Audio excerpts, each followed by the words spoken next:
Hi everyone, it's Vicki from Soul Studio. I'm here today to show you how to tie-dye your Walk for Friendship t-shirts. Woo! I'm so excited about it. But before we start, I just want to tell you a little bit about this year's virtual Walk for Friendship. So this year things are going to be a little bit different because everyone will be creating their own walk paths in your neighborhoods, around your house, in nearby parks, anywhere you choose. But be sure to tune into our Facebook at 11 a.m. on Sunday, September 6th to view our virtual opening ceremony. It's going to be great. And of course, I just want to say a very, very special thank you to all of our sponsors for making this year's Walk for Friendship possible. So if you're watching this video, you should have received some supplies, a little tie-dyeing kit with a t-shirt. So let's take a look at what we got. All right, so here we have our t-shirt. We should have a squirt bottle or two, some rubber bands, the dye, very important, a Ziploc bag, and just some protective gloves to keep our hands from getting stained. In addition to these items, you will need a couple things from home. You'll need 1 tablespoon of salt per dye color you use. So if you're only using the purple dye, if you only have the purple dye, you're good with just 1 tablespoon of salt. If you are going to experiment with some other colors, you will need more salt. Per dye again, you'll need 2 cups of just regular tap water. We are going to heat it up, but again, regular tap water is perfectly fine, nothing fancy. You'll need a wire rack and you'll need a plastic bin. The wire rack is used to prop up your bundled up t-shirt while we apply the dye, and the plastic bin is used to catch any excess dye that runs off the t-shirt. So if you don't have these 2 things, you can figure out some creative ways to improvise. You can always take this whole process outside, and then you can kind of eliminate the use of the wire rack and the bin. If it's raining, like it is here today in Michigan, then you can use a garbage bag to cover a table, plastic sheeting, or a tarp. And if you don't have a wire rack, you can use a milk crate. You could even prop your bundled t-shirt up on some broomsticks that are laid across the table or something like that. You can get pretty creative with these supplies from home, except with the salt. With the salt, we just need regular old plain salt. Again, doing this outside is a great way to reduce cleanup and just keep things extra simple. So the first thing I'm going to do is fold our t-shirts. Let's get rid of some of these other supplies.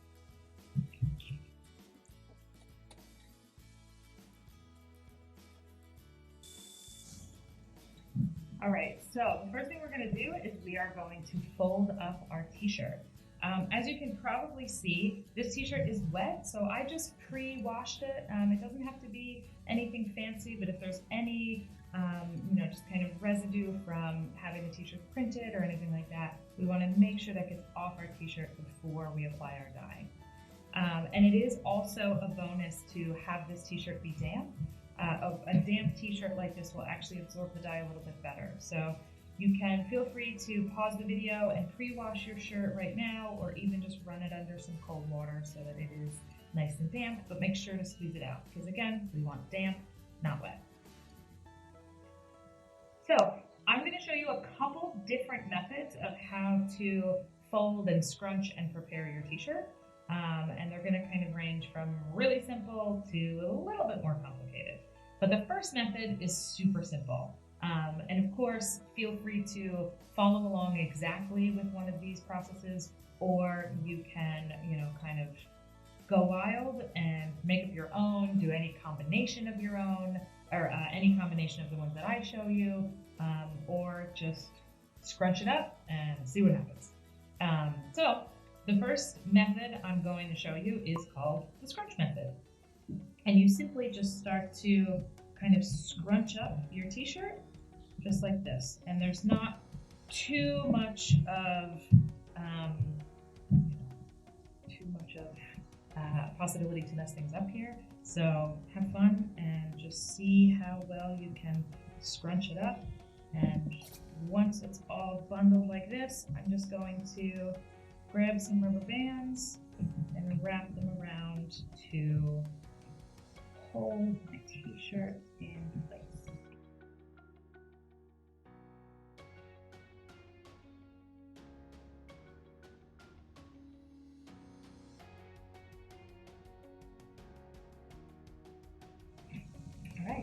we go. Method number 1, the scrunch method.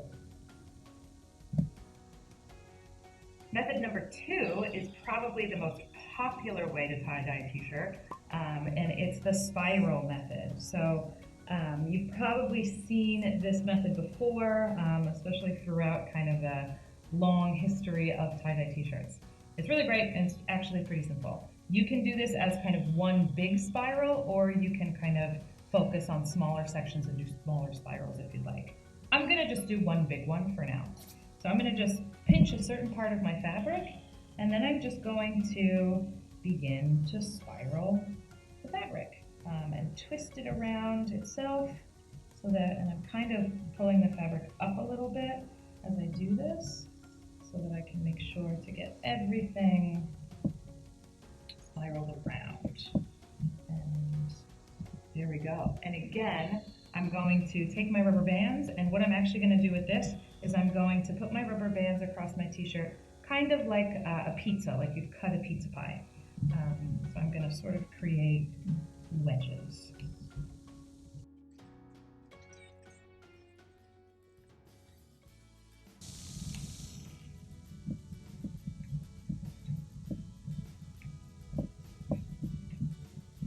There we go.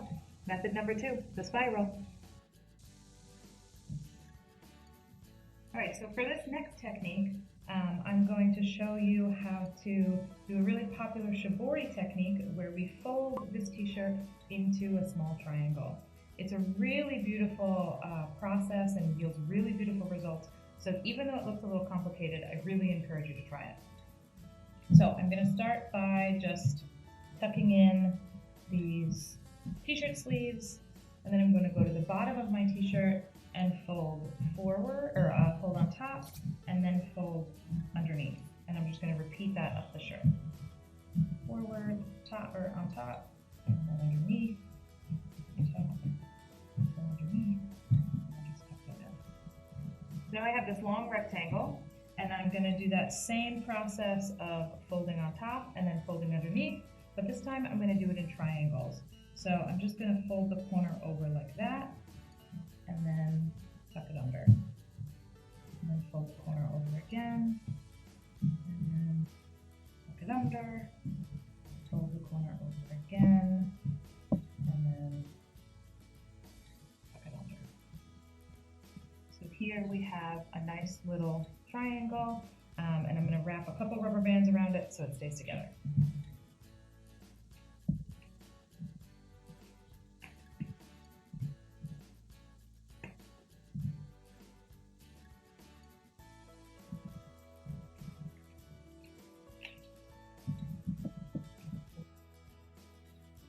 There we go, method number 3.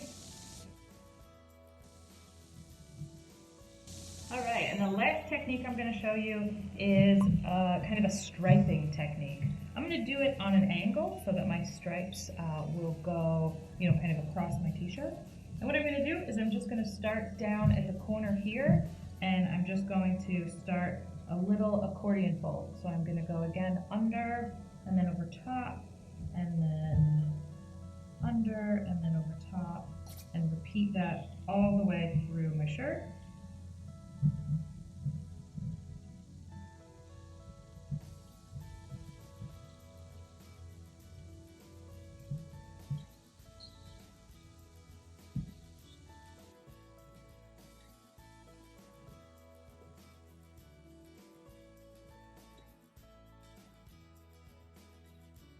And then I'm actually going to take a lot of these rubber bands and wrap them in sections all the way up this t-shirt. If I want, I can fold this t-shirt again if I want kind of the t-shirt to be a little bit smaller, a little easier to work with. But do whatever makes the process easier for you.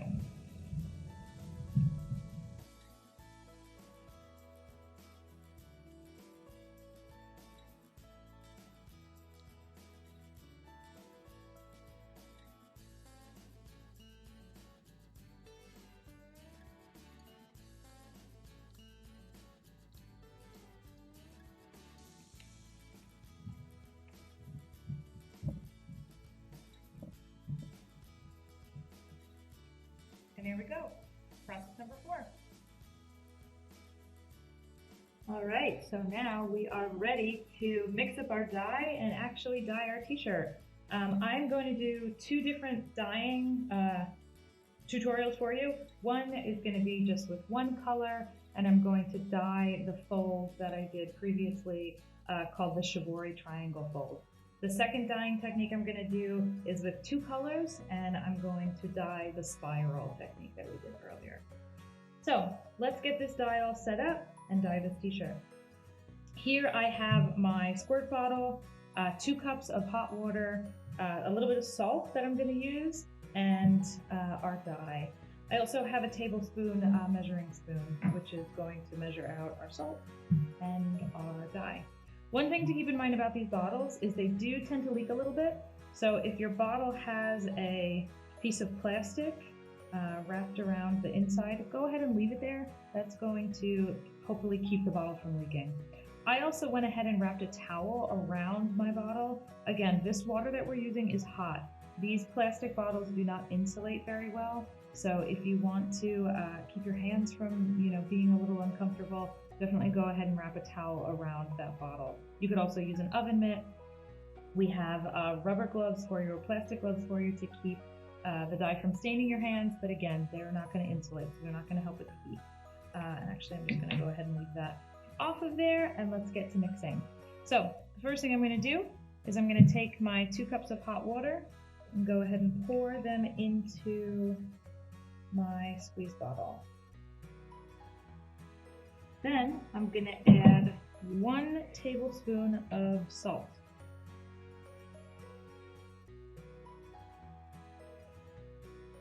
Again, right into the squeeze bottle. And then I'm going to add 2 tablespoons of my dye. And if your dye is already in your squeeze bottle, then you are 1 step ahead of me.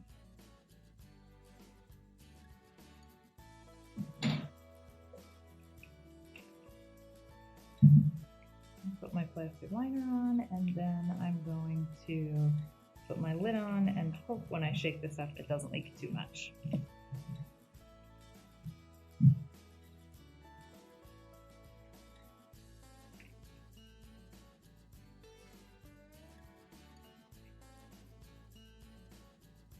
I'm just going to kind of swish it around so that I don't make too much of a mess.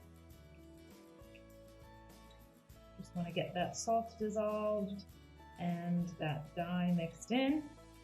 And then I'm going to go ahead and dye this t-shirt.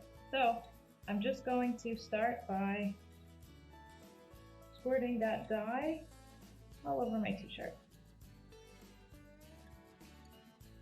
And since this fabric is really folded, I'm not going to worry too much about leaving a lot of white because I really want to have a lot of nice purple dye on here.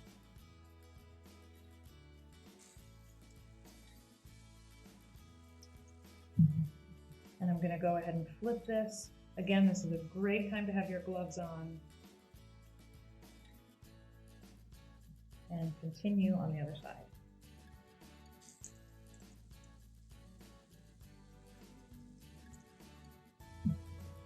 All right, and that's that for this t-shirt. I'm going to let this sit for 30 minutes, and then I'm either going to pop it in the microwave or let it sit out in the sun, and I'll talk a little bit more about that in a second. But let's get that second t-shirt and get the dye on there too. All right, so here we go for our spiral technique and how we're going to dye it. I'm going to do both purple and teal for this, so I have my teal dye mixed up and ready to go. So what I'm actually going to do is I'm going to dye each individual wedge, and I'm going to alternate the colors as I dye. So first, I'm just going to start with the purple.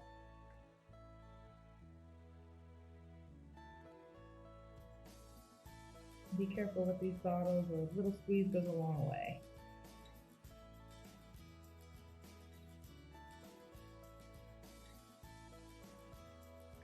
And in between here, I'm going to do my teal. I'm going to try to not miss the center. And obviously this isn't perfect, but do your best. I'm going to do this all to one side, and then I'll flip it over, and I will do the the same.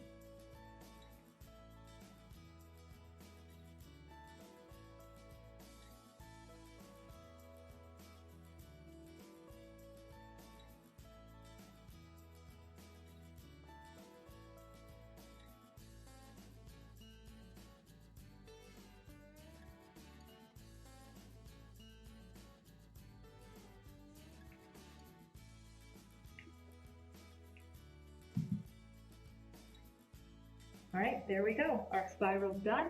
I'm gonna let this and my next one sit for 30 minutes. So I'm gonna go ahead and clean up this mess I made, pop my t-shirts in the microwave, and then I'm gonna go ahead and rinse them under cold water to get all that excess dye out of there. After that, we'll be ready to dry them. You can pop them in the dryer if you want, or you can just let them air dry, and we will be good to go. I can't wait to see the results.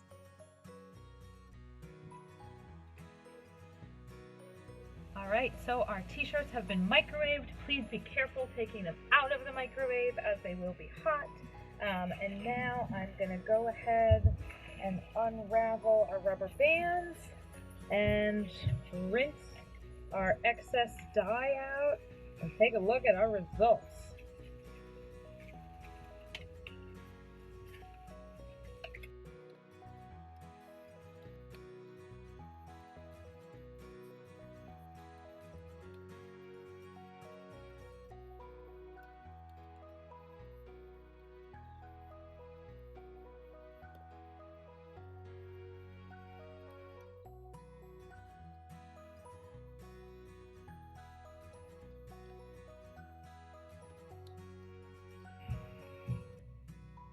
Okay, everyone, you did it.